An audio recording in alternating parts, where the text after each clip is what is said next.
સમાચાર રાજકોટમાંથી કે જ્યાં ઉપલેટાના ગ્રામ્ય પંથકમાં દીપડાના ફરી ધામા જોવા મળ્યા। ભાદરકાંઠા વિસ્તારના ગામડામાં ફરી દીપડો દેખાયો। તલંગણા ગામના ખેતરમાં દીપડો દેખાતા ફફડાટ ફેલાયો છે।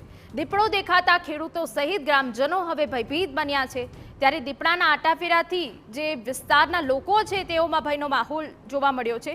તલંગણા ગામના ખેતરમાં દીપડો દેખાતા ભારે ફફડાટ ફેલાઈ ગયો છે। ખેડૂતો સહિત ગ્રામજનો ભયભીત બન્યા છે। સંવાદદાતા હુસેન કુરેશી વધુ વિગત આપી રહ્યા છે। હુસેન, પૂરી વિગત। જી હા, ચોક્કસથી જણાવી દઉં કે હાલ છેલ્લા ઘણા સમયથી ધોરાજી ઉપલેટા પંથકની અંદરમાં દીપડાઓએ ધામા નાખ્યા છે અને જેને લઈ અને ખેત મજૂરો અને ખાસ કરીને ખેડૂતોની અંદરમાં ફફડાટ વ્યાપી ગયો છે।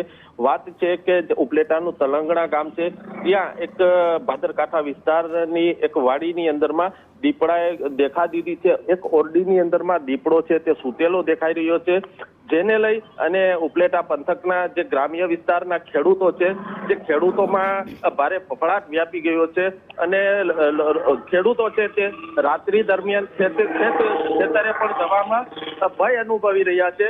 અને હાલ આ દીપડાનો જે વિડીયો વાયરલ થયો છે, જેને લઈને આરએફઓની ટીમ છે ઉપલેટાના જે ફોરેસ્ટ વિભાગના અધિકારીઓ છે તે સ્થળ ઉપર પહોંચી અને દીપડાને પકડવા માટેની કામગીરી પણ હાથ ધરી છે। બિલકુલ, તો ભાદરકાંઠા વિસ્તારના ગામડામાં દીપડો દેખાતા ખેડૂતો અને ગ્રામજનોમાં ભયનો માહોલ છે। જો કે આ સમગ્ર બાબતે વન વિભાગને જાણ કરવામાં આવી।